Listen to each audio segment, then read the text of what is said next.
We can all agree that to secure more business in this competitive landscape, B2B companies need to start by building trust.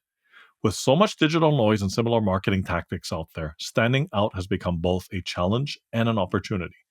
So, how can B2B brands build trust in this era of skepticism? Welcome to this episode of the B2B Marketers in the Mission podcast, and I'm your host, Christian Klepp. Today, I'll be talking to Ty DeGrange, who will be answering this question. He's the CEO of Round Barn Labs and is a growth expert focused on paid marketing and conversion rate optimization. Find out more about what this B2B marketer's mission is. And here we go. Mr. Ty DeGrange, welcome to the show, sir. Thank you, Christian. It's great to be here and looking forward to it. Great to have you on the show, Ty, and I'm really looking forward to this discussion because I think every B2B marketer and every B2B business out there can benefit from building based on trust, building relationships based on trust, building their business based on trust, building communities based on trust. You get the picture, right? So, well, let's dive right in, right? So, fantastic. So, Ty, you're on a mission to help connect B2B and consumer tech companies with trusted voices to drive growth and engagement. And as I've already alluded to, the topic of today's conversation is going to be around how B2B marketers can build trust in the age of skepticism. And I know that's a very strong word, but you know what? Let's not sugarcoat it. It's hard to build trust these days, but let's kick off the conversation with two questions, and I'm happy to repeat them. One is, why is it so difficult for brands to build trust in the market? And number two, where do these so-called trust gaps, where do they come from? Yeah, it's a good question. This evolution has kind of been happening for a long time. We've seen people not trust as much as they used to for, years now. If you think about rewind the clock to middle of, last century, ancient history for some people, but there was a lot more inherent trust in authority, government, business, marketing, messaging. I think the world has gotten a lot more noisy, a lot more open, a lot more transparent. A lot of the typical gatekeepers of, television, media, authority, you name it, the list goes on, right, have kind of been unmasked. And we've seen this across a lot of different things. A lot more things have been crowdsourced and democratized, and everyone has a supercomputer in their pocket. So, all of those things have really led to a overall decline in trust. Obviously, bad actors, unfortunate challenges in terms of fraud, and people are not as reliant on things, generally speaking, as they used to. I think there's obviously a lot of great things happening in terms of opportunity and what technology is giving to us all, but there's also some challenges. And so nowhere are we seeing that more really readily than in marketing. In particular, where brands can no longer just kind of wave the banner themselves and spend the dollars and get in touch with the Mad Men, Don Draper type to run a creative and a story and plot that out over the course of a TV ad campaign. It's much more fragmented now, and brands are having to rely on third parties to really engage and to elicit trust. People are really heavily reliant on that much more than they ever have been.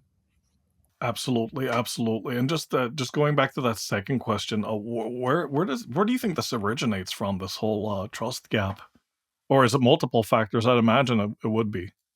Yeah, no, it's a great question. I think there's so much about technology improvements that have really empowered people at a level that, I just don't think was even close to possible 20 years ago, not to mention 50, 60 plus years ago, right? Um, we've been kind of taught how to fish in some ways when it comes to finding information. And so, whether it's going into a car dealership or seeing an ad on a streaming service about an outdoor, equipment that you're in consideration to buy, you have a lot of power in your fingertips and information. As we know, information is power to a degree. And so I think that The technology is a huge, well, we can talk about the multitude of factors, which there are quite a few, but the technology itself is a really big factor. Um, and that I think that's partially why, um, I think, and then conversely, I think unfortunately there's been a lot of just um, misplaced trust and bad actors, and enough of that happens, and people get wise. They get their skepticism goes up. It's not like you dwell on that, but I think the technology plus some of the failures of people with that power and with that control as gatekeepers in media and marketing and business, um, from Enron to all the other examples over the last 50 years. There's just a number of them, and so I think that's why we found ourselves in a bit of a trust gap, to where consumers in a business setting or in a marketing setting kind of come in with a pretty heavy dose of skepticism, um, which I think we've all kind of seen. Absolutely, absolutely. How much of this trust gap would you say is caused also by social media? Yeah, I think it kind of is in a big way in a multitude of factors, right? Mm, You've got this wealth of information, you got the ability to kind of crowdsource information. Um, and on one hand, that can really increase your signal and it can give you some info where you maybe didn't have it before, especially on particular topics. But in other areas, you have, a crazy amount of things that are false, lies, misinfo, however you want to describe it. So talk about a double whammy. It kind of creates like a lot more noise over signal in different ways, in that there's expectations of knowledge, and it's almost like the data marketing, debates we get into. Like you get all this data, but are you really getting some information back? So I think you're spot on. I think those things have really just only increased the kind of skepticism and trust gap that we found ourselves in. yeah, yeah. No, that's absolutely right. You spoke about this a little bit earlier in the conversation, but talking about like trusted voices, so partnering with influencers and the like. I guess it begs the question, like, why do you feel or let me rephrase that. How can partnering with trusted voices, let's put it that way. How can partnering with trusted voices help to bridge this so-called trust gap between B2B brands and their target markets? Yeah, no, it's a great call out. I mean, I think we are, wired for social interaction. You and I are feeding off of each other on this conversation. There's people watching that are, um, picking up signals, and if you're in person, it obviously is much different and get much more context. Um, we're wired for that first and foremost. There's a lot of data to support that individuals are much more likely to trust something that comes from friends, family, obviously, but even so, people they don't know, um, a creator, influencer, whatever you want to call them, that can kind of educate them on a topic about a brand or service. And so this gap's kind of creating this movement and this demand and this excitement around how can brands, tap into third parties. The affiliate world, for example, affiliate marketing has been around for 30 years. It has exploded, in particular, probably in the last 5 and 10, around, in particular, around like content sites, reviews, top 10 guides.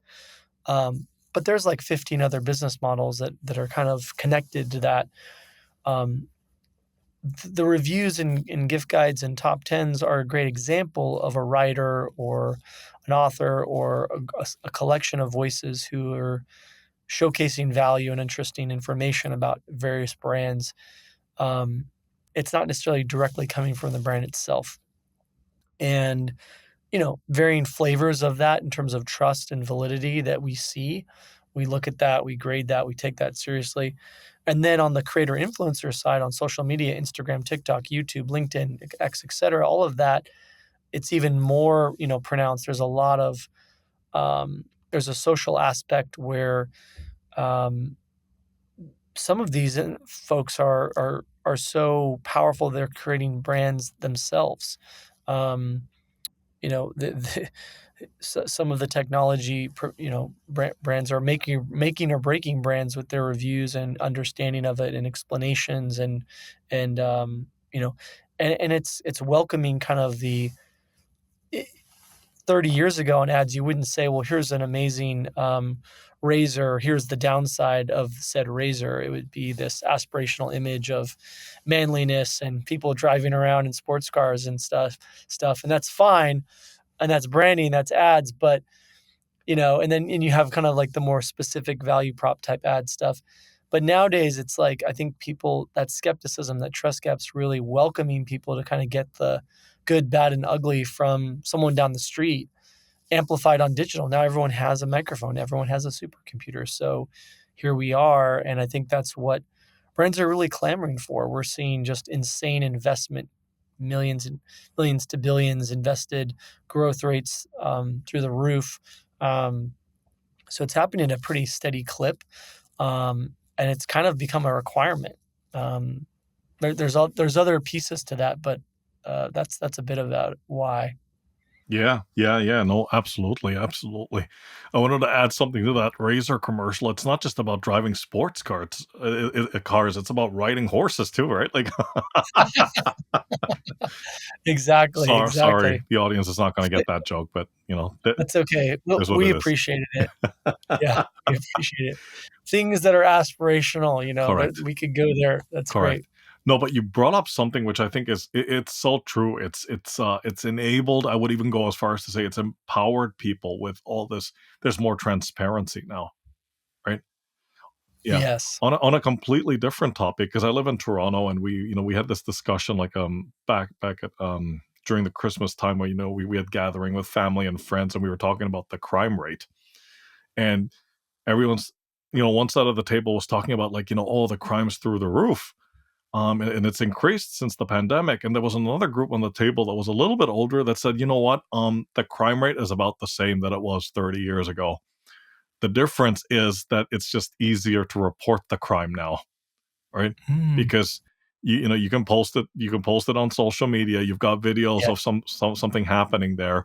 yeah, You can even send it to the Twitter or the X account of the police services and so forth, right?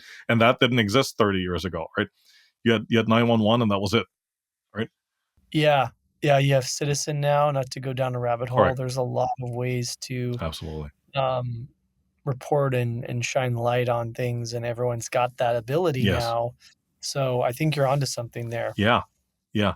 And in fact, that's like kind of a nice little segue to my follow-up question, right? Which let's I mean, I can't help myself but ask you this question because people, even in the B2B space, when you're talking about partnering with influencers, perhaps one of the I would even call it a knee-jerk reaction to, oh, we're partnering with an influencer. Okay, how many followers? How many subscribers? How many downloads is this guy going to guarantee us? Like, I don't know if that's a trend that you're seeing. And first question and second question: what is it with people's obsession with numbers and the bigger numbers? Yeah. Um, I think that the cool thing is, like, there's on one hand, there's this movement towards brands, being able to tap into affiliates, creators, influencers, all these third parties with varying degrees of trust and varying degrees of volume and varying degrees of quality, that can promote your brand. To state somewhat of the obvious and not bury the lead too much, I mean, we kind of help people navigate that and figure that out and, rank, stack, and match. It's a matchmaking game for many ways. Um, I I think there's also a lot of complexities and challenges that come up with it. I think there's also a degree of, I think, blowback and fatigue that's happened in the space where, a lot of people are sort of fed up with shelling out these astronomical figures for follower counts or even for engagement. Engagement's important, but, to an extent, there needs to be other ROI captured here, especially as people have gotten more fiscally responsible in the last 3.5 years, if you will. So comes with this kind of, great opportunity comes some responsibility in going after the right things and looking at how much is this influencer creator partner aligned with your actual customer use cases, actual ICP, ideal customer personas, actual demographics. Is it aiding in that, you know, awareness, consideration, conversion? Are you driving MQLs, SQLs, lead volume in a B2B SaaS world? Um, the good news is for B2B SaaS, you're kind of looking at one of the most insane compound annual growth rate of any performance marketing lever.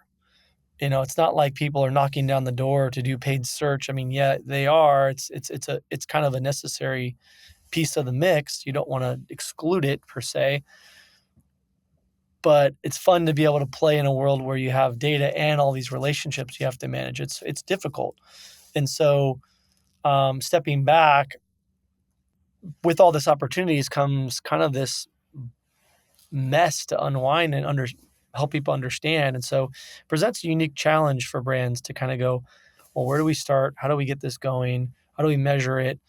And I think that's where we want to collaborate with people that have intention about it. Absolutely, absolutely. So, bottom line, it's not just about the numbers, right?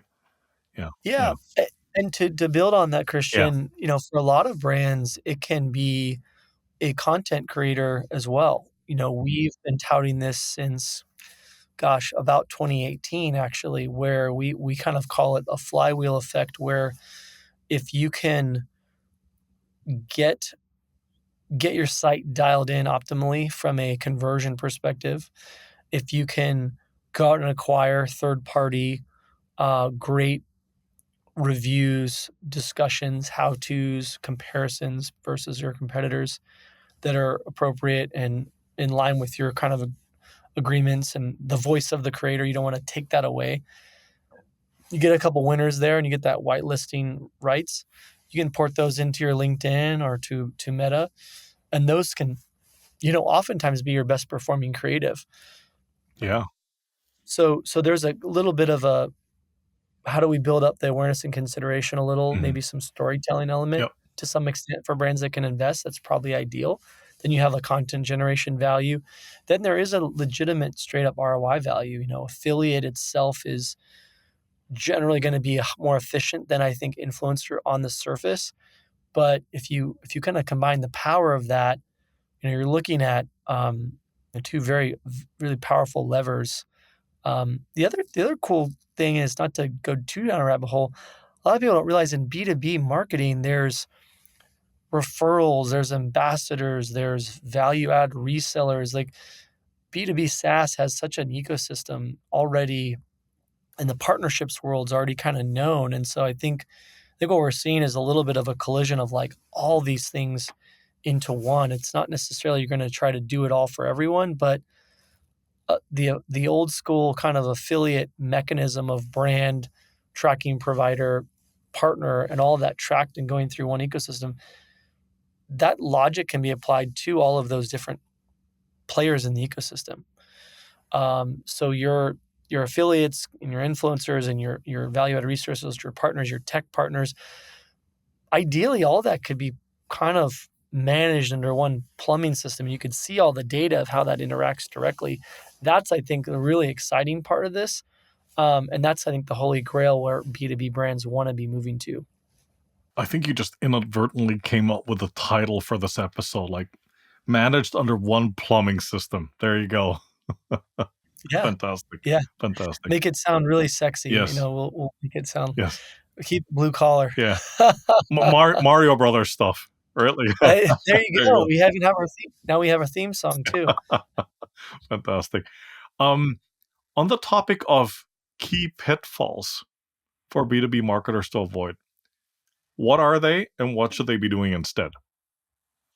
I think one of the big ones is treating it like consumer. A lot of people who have affiliate expertise, a lot of people who have done affiliate a lot for tons of consumer brands, think they can just kind of bolt in a kind of consumer based approach.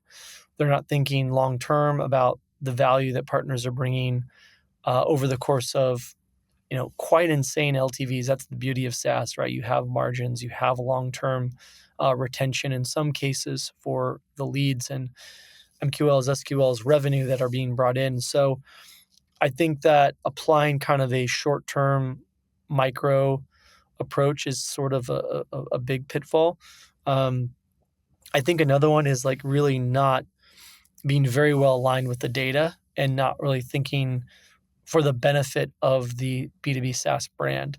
It's easy to, stand up a tracking tool, get tracking in place, see some metrics in the tracking tool, um, recruit partners.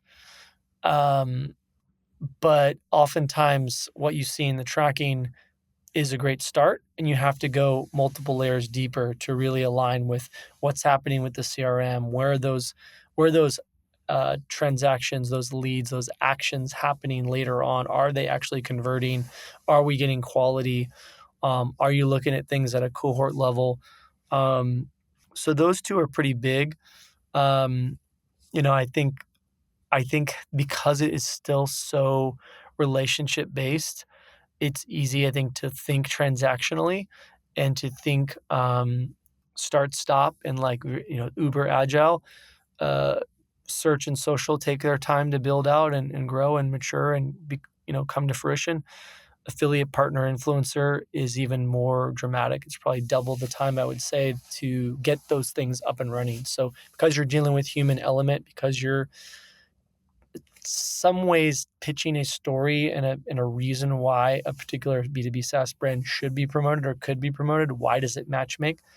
That time requirement is really important. And I think having having that askew, having expectations off on that are where a lot of brands go wrong. So those are the big three I see.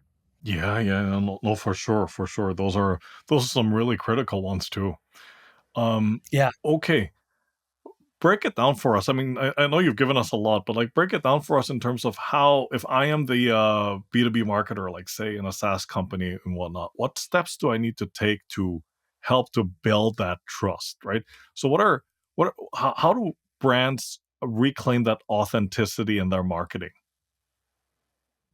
Brands that are doing well in B2B SaaS and have gotten over certain revenue growth, marketing hurdles in their trajectory, um, are in a unique position to invest in this and collaborate with the folks that know how to do this.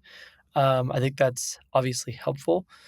I think that the more they're really kind of coming at it from a customer use case perspective. If this is a time tracking device, if this is a calendaring device, really leaning into what are the pain points that the customer's feeling, what are those real value benefits that they're touting and the customer's really vocally speaking about in reviews and product discussions. Great B2B SaaS companies know this inherently. They have invested, millions upon millions in it already. Um, their product teams are entrenched in it for the most part. So I think thinking about it in that lens and saying, how do we line up the best 50 content sites, the best 50 YouTubers, the best 50, heck, TikTok in some cases, LinkedIn, you know, AI gurus, they're all there, and those are real partners to work with.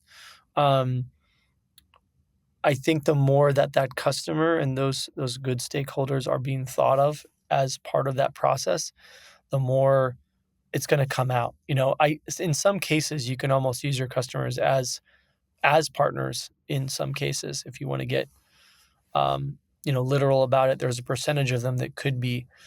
And so I think the more it kind of tells that story, the better. I mean, we look at it, we look at revenue and actions and like North Star metric actions, not just lead submissions and things like that, as really the holy grail, and really want to align with what's the holy grail for each B2B SaaS brand. So we have a lot of data in our database of 10,000 plus partners, contact information, real-time data, contact, all that stuff that can better matchmake.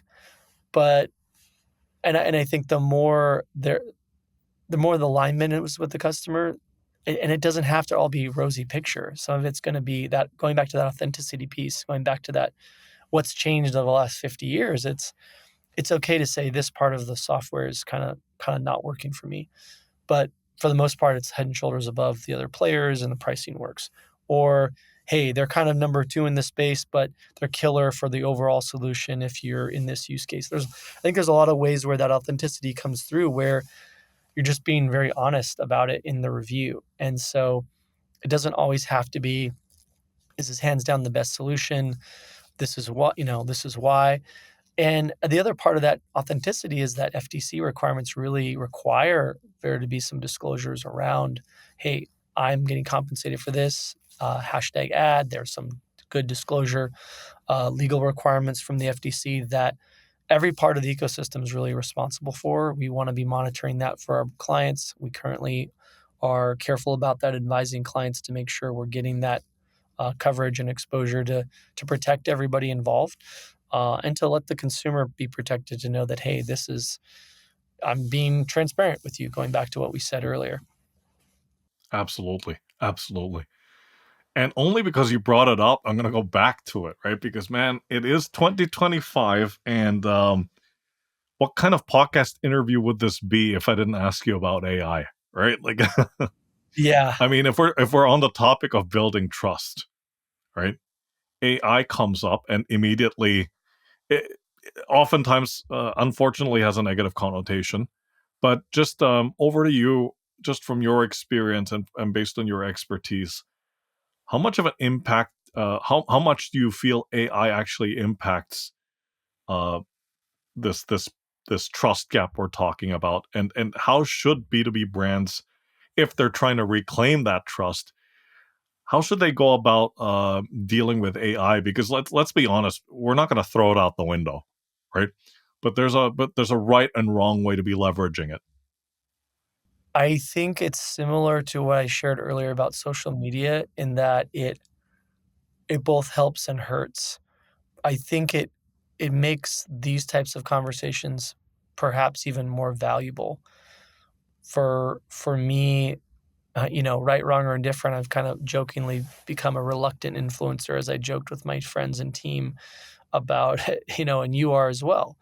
Obviously, some are more explicitly influencers than others. We have a lot of examples. YouTube's a great one where it's like, let me explain you how to onboard Trello, Monday, HubSpot. Let me do a comparison of these, all of that.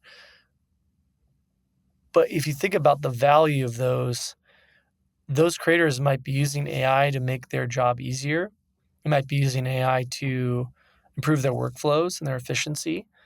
But when the rubber meets the road, for the consumer to feel a human connection with somebody that actually has a heartbeat and has issues and dealing with life, that's where I think the magic is. And I think where you've seen Google shift with the EAT framework and a lot of the challenges to the existing status quo. A lot of sites have been slapped. A lot of AI is eating, organic search to some extent. I think their radar and skepticism is being fed with that as well, because they're wondering, was this AI generated to some extent? And I think there's this weird angle where we're certainly going to see more of that content, and some of it can perform, quote unquote. But that's part of, I think, again, feeding why they want to have those human connections and those human voices. I think video, yeah, eventually you see a lot of these, hyperbolic, oh, can you believe this is actually an AI bot and not a human? Sure. But we crave it. Going back to what we said, we crave that human connection. We crave the societal, tribal connection of one human to another. Fortunately, that's not going anywhere, and I think it just amplifies that opportunity for this type of stuff. That's like, hey, I'm here, I'm alive. I'm not saying it perfectly, but I'm being honest with you about my suggestions and my conversation and my review, and it's double edged. It's helping and hurting, as I shared with social media earlier. Yeah, no, absolutely, absolutely. I think it's mostly an opportunity because I Yes. think in exciting ways, like, we get to use it to empower, build, make things better, more efficient. I'm not saying it's not negatively impacting people in the market or the job world. It is, but, and then we get to give people something they're craving, which is the opposite of a robot, which is a human voice that says, "Hey, I tried this software and I really struggled with this part, but this is what's magical about it and why you should consider it for your use case." Yeah, that's absolutely right. That's absolutely right. I mean, like, on the topic of human connection, just try calling any bank. Oh You know, gosh, once you've gotten past that whole, like, I call it, like, that dial salad, right? Where they put you on hold for 30 minutes, and they push you into AI, and you gotta answer all these questions, and then after that, you gotta press 4, and, you know, by the time you actually get to talk to somebody, 45 minutes have passed, right? it's insane. So, yeah. Yeah, it's Yeah, insane. yeah, yeah, Yeah, yeah. So I hear you there. It helps and hurts, right? yeah, yeah. Absolutely. All right. We're getting to the point in the conversation where we're talking about actionable tips, and Ty, you've given us plenty. I'm looking at it now. We're at like about 31 minutes. But if a B2B marketer, if there's somebody out there that's listening to this interview and you want them to take action on this whole trust building initiative, right after listening to this recording, what are like 3 to 5 things you would say they can do right now? I would take a look at your ads. We have a history of running ads and thinking about things from a multi-channel marketing perspective, not just a partner marketing perspective. But if you're not really tapping into third parties, creators, social proof, G2 reviews, you're certainly missing the boat. If you're doing a small percentage of that, you're probably missing the boat. So that's one part.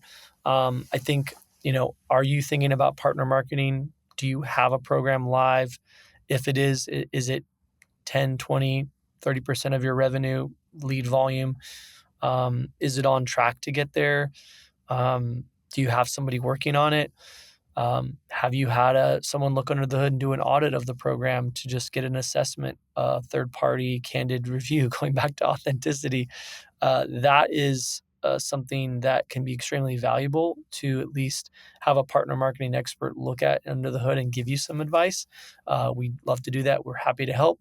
That can help at least give you assessment of where you're at now and where you might go and what you may or may not need. There's a lot of times we'll look at things and say, I don't think you need XYZ now, but maybe you invest in this later. Um, I think that, having some degree of creator that aligns with that ideal customer persona, that aligns with your marketing goals, that's growing at a clip that you're happy with and is aligned with your business growth is really important. And then having it kind of sing in unison with your other channels. Again, using it as a content generator. Um, there's a lot there. Um, so even if you have one or the other in terms of affiliate or influencer, just tapping into one of those would be a great first step. Um, I think there's a lot there, and then eventually getting them kind of complementing one another is the ideal state. Yeah. No, those are some excellent tips. And yeah, everything that you just said in terms of like taking a look at the ads, um, talking about like partner marketing if you're on track to get there. I'm just doing a quick recap here. Yeah, Third party candid review. I think that that's really important. I mean, if we're talking, on the topic of building trust, right? I mean, getting that external assessment, not necessarily always validation. I mean, ideally, yes, but like that assessment, yeah, that review, and yeah. then having creators that align with your customer persona, because nothing is worse than partnering with an influencer or creator that is completely misaligned with your target audience, right? Yeah. No, that's huge, and it's easier said than done. You're Yeah. not everything's gonna hit 10 out of 10. No. You wanna have some experimentation going, Yes. but that's really a huge part of it. Absolutely. Absolutely. I know we talked about this before and I kind of jumped the gun here, but in terms of metrics, I mean, I call it the love it or hate it question because, man, at some point, you're going to have to show somebody, most probably also someone in a non marketing role, that your initiatives are working and that you're making progress. So, what metrics, just from a top level perspective, what metrics would you say B2B marketers need to be paying attention to? Depends by organization. You know, for us, we are pretty just to lay all the cards on the table, like we're very focused on, are we getting the satisfaction and the results that we want from clients? So we were really lucky. Q1 2025, 9.4 out of 10 in terms of like happiness level. Very, very excited to see that. Um, we're seeing retention of our clients of over 3.5 years, which is kind of nuts in this world that's moving rather quickly. When you think about, one of the reasons why is like we operate like an extension of a team. So oftentimes, as I said earlier, you might have like sign up or traffic or maybe a lead or maybe something slightly better in terms of a platform like an impact or a partner stack or another platform that you might be measuring your partner marketing from. We need You got to go a little deeper there and pull in as much CRM data as possible, or do some correlation there to see and make sure that those are as connected as possible. Ideally, as much as possible is in those platforms. So, getting it as far down that SQL pendulum as possible is really powerful. Um, Ultimately, we coach our teammates. We're very focused on, hey, even if we can get some estimates, we want every dollar spent with us and with this initiative to be highly ROI, high ROI positive at a great CPA, all in CPA or cost per lead or cost per MQL.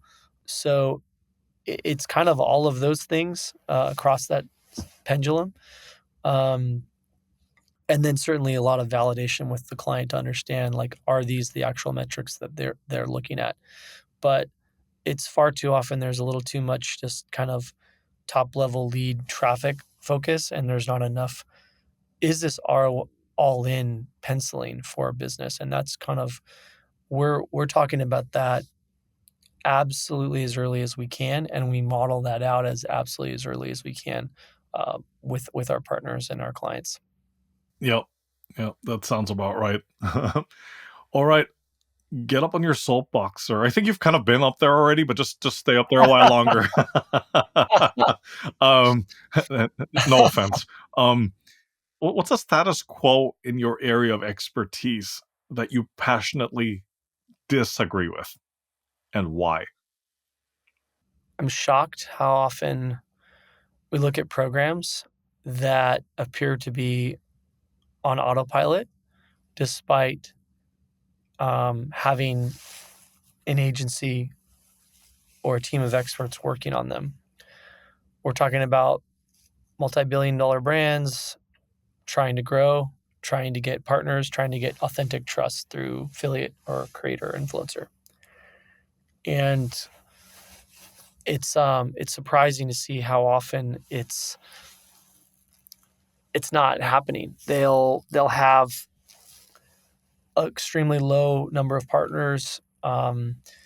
There'll be um, a one size fits all approach applied. Um, or as I alluded to earlier, you're getting some ancillary metric signal through the platform and not much else. And if you ask about all in ROI, if you ask about cost per MQL or some of the more the metrics that matter most to the client, it's lacking. So that's just kind of hits me first and foremost that we see far too often. And it's unfortunate because I think there's a lot of work to be done in this space. There's a lot of business out there. There's a lot of opportunity to kind of evangelize the value and the beauty that is this kind of marketing lever. I like to think of it as a channel of channels. You can tap into so many marketing channels within affiliate creator. It's not just Meta. It's not just content sites. It's not just LinkedIn. Um, so that's a big one that comes to mind for me that I think we're excited to keep improving. Yeah, absolutely, absolutely. It's like many areas or many facets of the marketing discipline. It's in a constant state of evolution. And especially your line of work, you'll agree, I'm sure, where it's working with influencers. You're working in this like it's an ecosystem with a lot of moving parts, right? Yeah, Right? I think that's what's so exciting about it. Mm, I think there's a little it's a you have to almost be a little audacious yeah. to tackle it. You're not just logging into Meta and building out ads and not to take anything away from that, because there's a lot to it, or the Google ecosystem, for example. There's so much power in those 2 just alone, as we know from where the numbers are, and they own so much of the ecosystem, but, um, I think the beauty of the partner world is there's always another partner to recruit, there's always a partner to optimize, there's always a relationship to develop, and it can get complex and vast because of, how many players are in that space. It's challenging, but also really exciting. Sounds almost like the Wild West, right? Like, there we go. I don't There think I I go would go again, with man. that. There I go again. The round barn is there ready to help. But I bring that up because it's such a nice segue to the bonus question, right? Because, before we started recording, you were telling me about this little, like, trip that you did, a couple of weeks back, with I think it was family, if I'm not mistaken, and, it's a bit of a cowboy trail that you guys went on, and, I was saying that I was imagining, like, somebody playing the Magnificent Seven in the background, and then that voice comes on, "Come to where the flavor is," right? But jokes aside, because you mentioned that you've been doing this for years, so obviously it has a special place in your mind and in your heart, right? And I guess the question to you is, what is it that you've learned from going on this trail? I don't know if it's the same one, perhaps it's a different one each time. But what is it? What are some of the important lessons that you've learned going on this trail, and how have you applied those lessons in your professional career? I think it not to sound cheesy, but I think a lot of it does come back to that authentic trust. There's the the cowboy code is also can be considered maybe hokey for some people, and obviously it's a different era and it has pros and cons depending on who you talk to, but ultimately, I think there's a simplicity and a humanness to it. There's a lot of cool history on the positive around it. Handshake deals and trust that is very simple and clear and not obfuscated by legalese and modern society, for lack of a better term. I think there's a work ethic of effort and drive and hard work and things that are not necessarily easy in it. There's principles of like, you know, uh, belief in what you're writing for the brand, and belief behind what you're doing. A belief in saying and doing what is kind of aligned there in terms of integrity. Um, I think there's a simplicity around a lot of the blue collar and business aspects of the cowboy culture. No group or institution or anything is perfect per se, but it's been a fun honoring of like my what things my grandfather and dad enjoyed, and and what they instilled in me. And it's funny because growing up, I was exposed to it early, but then I was like I got the baseball bug and got to do a lot of the modern city ways of life that were attractive, interesting to me. But it's funny how raising a family and just going through life in general, I don't know, maybe it's because I am so involved in technology, but I think there's I think a lot of people are seeing like waking up to go, this is kind of a cool, um, I don't know, return to wholesomeness to some extent, um, and maybe to a degree of some simplicity. Um, but it's cool. It's those are some thoughts that come to mind in terms of why it's important and Yeah. special and just something I want to keep being a part of a little bit. Yeah, yeah, for sure, for sure. And if I could just add my 2 cents worth, I would imagine there's a little bit of like True Grit there. I think they, I think they had a movie, right? That was called. The movie Yeah, came out a couple of yeah, years John ago. Wayne. Yeah, True Yeah, Grit. it's funny Mm, because, like, not to go on a John Wayne yeah, path, but we with a group of friends in this, crew to go see his museum in Fort Worth, and, like, a lot of the preconceived notions of what I thought about him, which I wasn't really a fan, to be honest. I was like and I was too young to probably watch most of his movies, but kinda maybe caught the tail end. But long story short, like, how he presented his story in that museum was really in some ways he was progressive. In some ways he was doing things that were innovative. It was really there's really cool kind of and I think that you don't always think of, that group as innovative or thoughtful or inclusive, but in the reality that those things are they kind of are in some ways. And yeah, it's kind of fun, and the true good thing spot on too. Like doing challenging things is good for you, and I think that's kind of part of it. Probably also teaches you to be resourceful, right? Because imagine you're out in this trail and the weather turns. I mean, you can't exactly like run to the next hotel, right? Because there probably isn't one for Exactly. miles, right? Like, Yeah, yeah. I'm mm, not gonna sit here and claim mm, we're out digging ditches, or doing things that are crazy difficult, but there is a resilience factor to it, and people that are kinda outdoor enthusiasts get that, and people that are kinda doing physical things and manual things, I think, get that too. So, you can't just, hail an Uber and get out of Dodge, you have to figure out other ways. yeah, yeah, probably not. Not yet. Not yet, not yet. Fantastic. Ty, this has been such a great conversation. Thanks so much for your time and for sharing your expertise and experience with the audience. Please, quick intro to yourself and how folks out there can get in touch with you. Yeah, no, appreciate you, Christian. It's been a pleasure. Enjoyed every moment of it. And yeah, Ty DeGrange, excited CEO and founder of Round Barn Labs. Happy to be here and happy to help anybody who needs it. Best way to find me is probably through LinkedIn or maybe just hit me up through our website, roundbarnlabs.com. Thanks for the intro, and excited for more conversation. Fantastic, fantastic. Once again, Ty, thanks so much for your time. Take care, stay safe, and talk to you soon. All Sounds right, great, Christian. bye Thank for you. now.